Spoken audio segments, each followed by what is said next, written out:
Nuestro programa se titula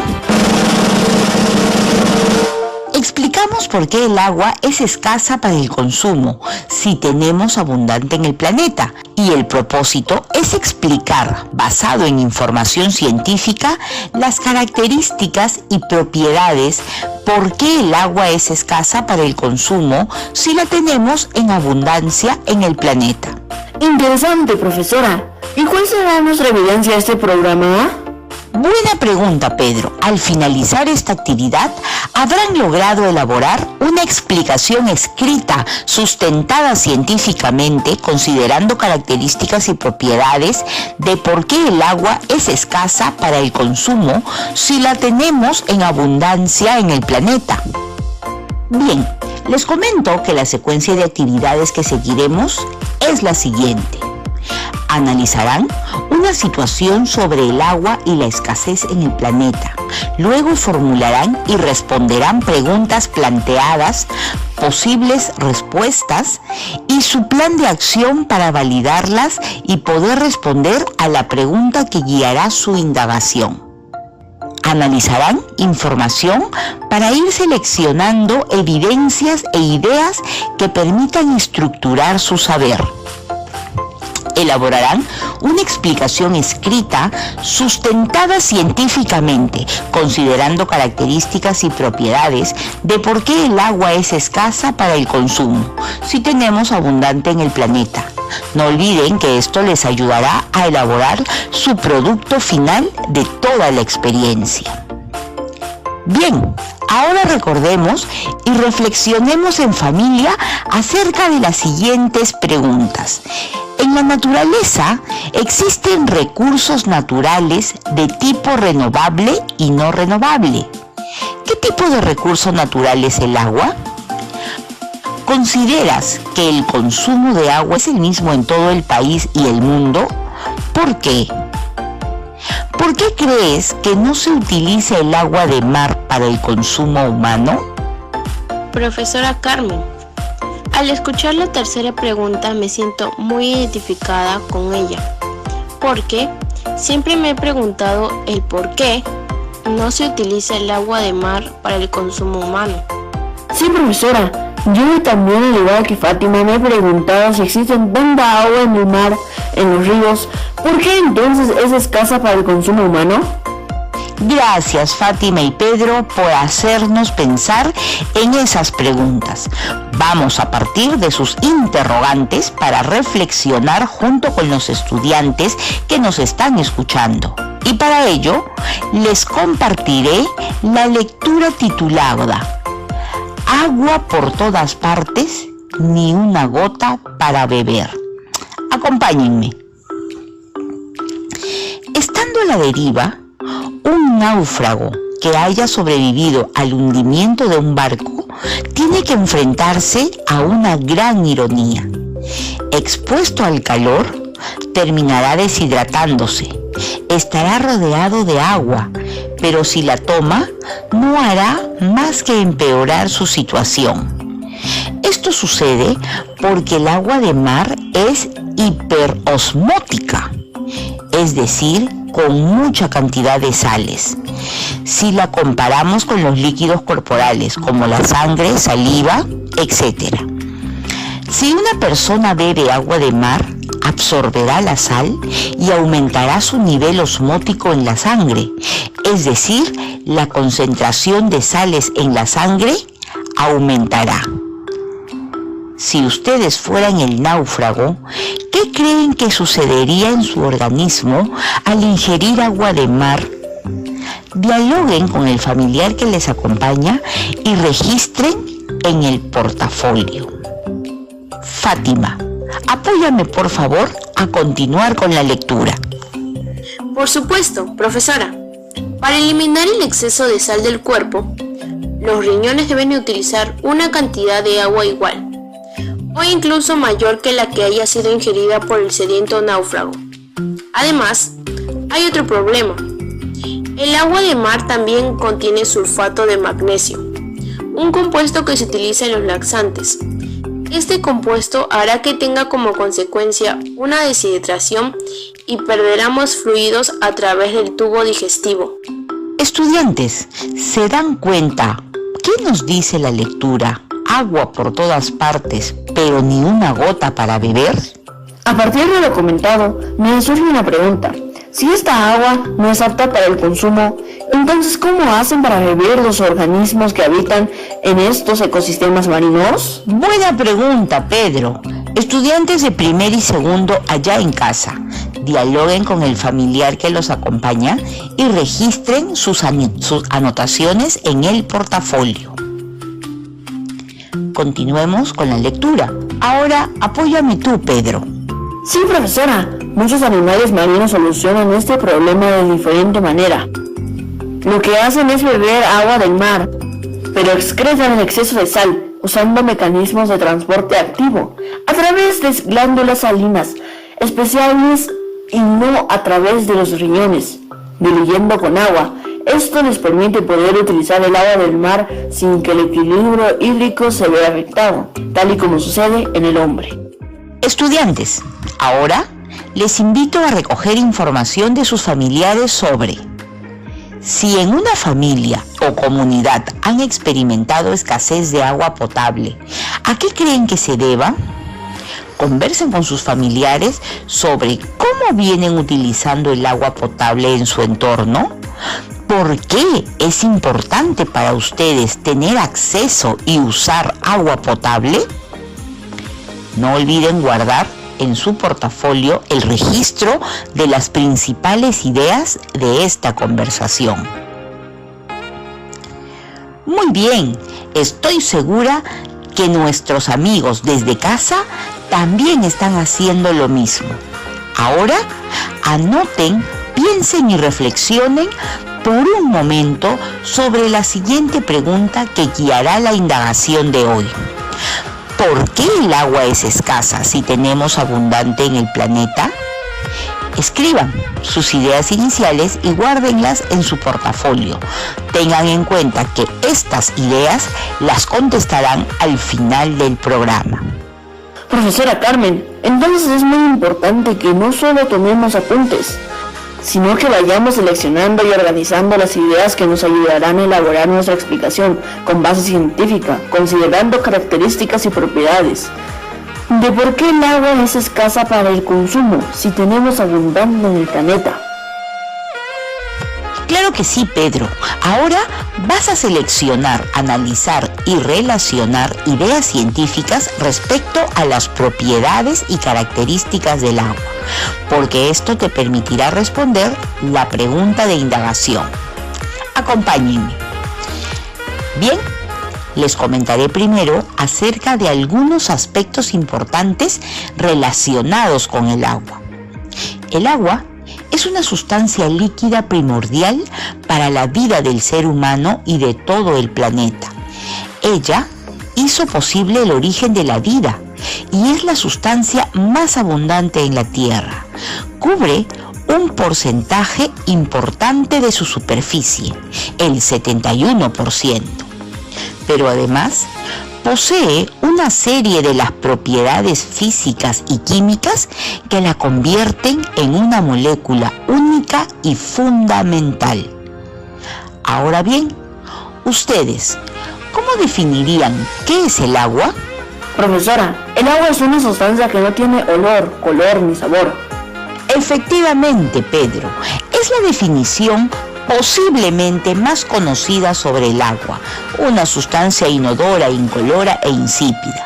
No olvidemos también que el agua del planeta se encuentra sometida a un ciclo natural, conocido como el ciclo hídrico o hidrológico, en el que las aguas líquidas se evaporan por acción del sol y suben a la atmósfera en forma gaseosa. Luego se condensan en las nubes y vuelven a precipitarse al suelo como lluvia. Este circuito es vital para la estabilidad climática y para la vida del planeta.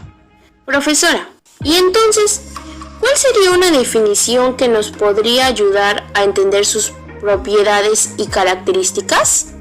Sería: El agua se define como una sustancia cuyas moléculas están compuestas por un átomo de oxígeno y 2 átomos de hidrógeno.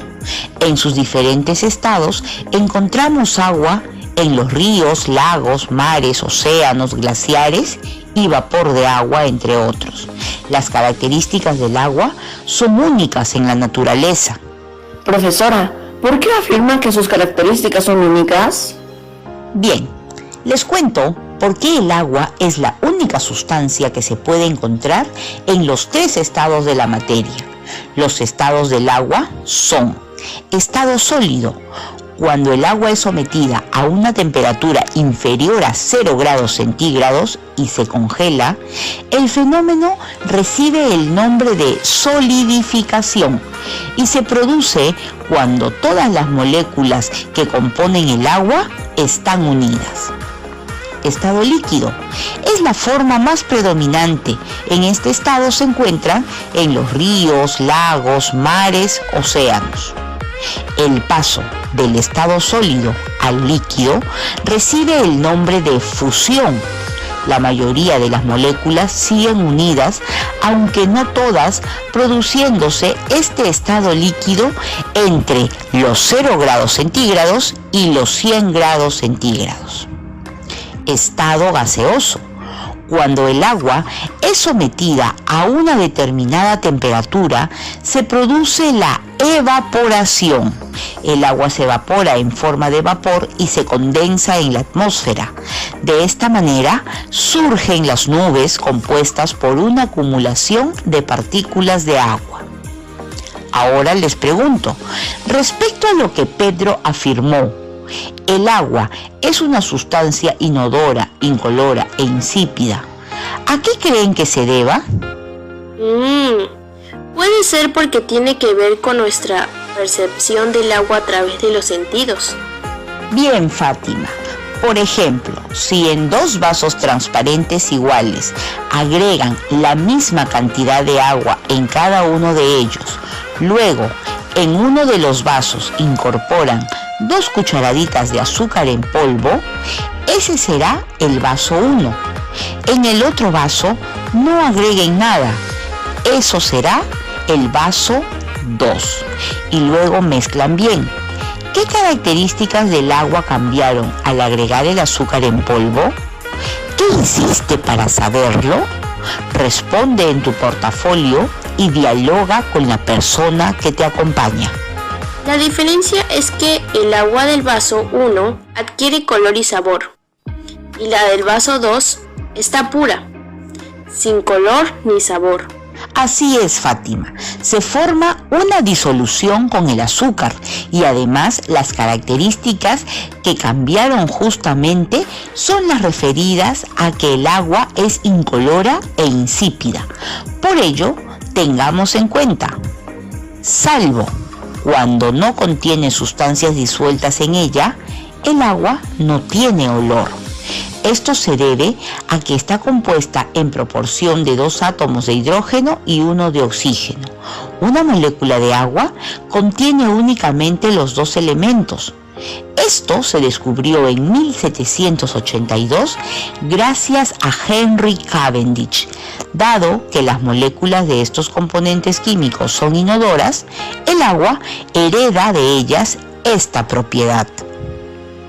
El agua no posee color alguno y es que en estado puro es transparente. Los motivos son los mismos por los que es inodora. Las moléculas que componen el agua son incoloras. El agua es insípida, no tiene un sabor determinado cuando se encuentra en estado puro. Sin embargo, cuando contiene sales o alguna sustancia en disolución, presenta cierto sabor. Entonces, esas son las características del agua. ¿También presentan propiedades? Gracias, Fátima. Muy buena pregunta. Efectivamente, el agua presenta propiedades físicas importantes. Ahora, atentos, les comento. Por ejemplo, ¿alguna vez te has preguntado cómo el hielo agua en forma sólida mantiene su forma antes de disolverse? Sí, profesora. ¿Será porque las moléculas que la forman tienen alguna fuerza que las mantiene juntas? Veamos, Pedro.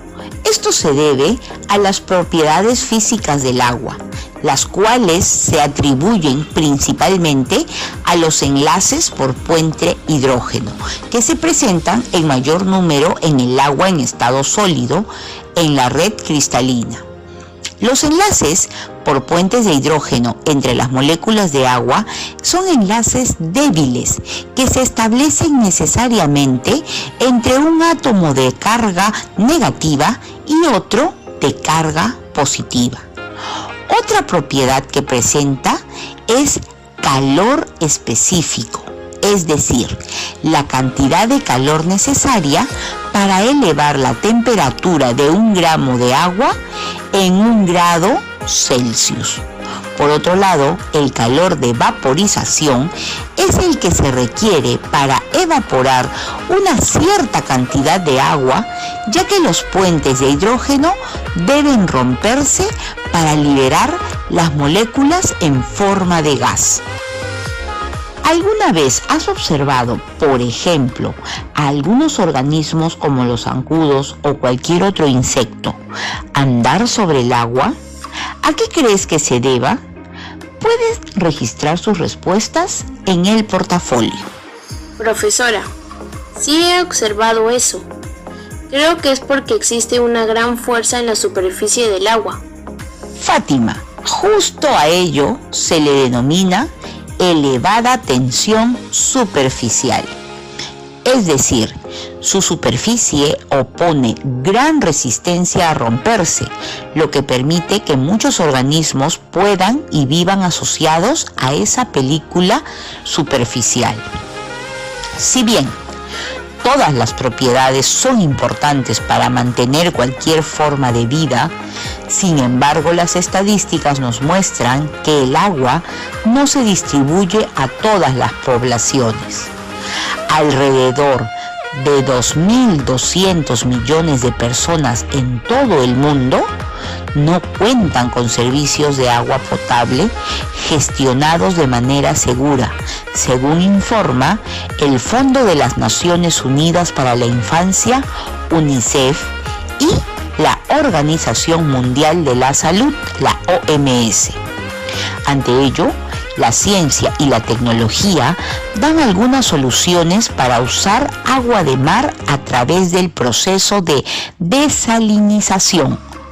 Durante siglos, con la finalidad de incrementar el suministro de agua, los científicos han buscado formas de separar las sales del agua de mar.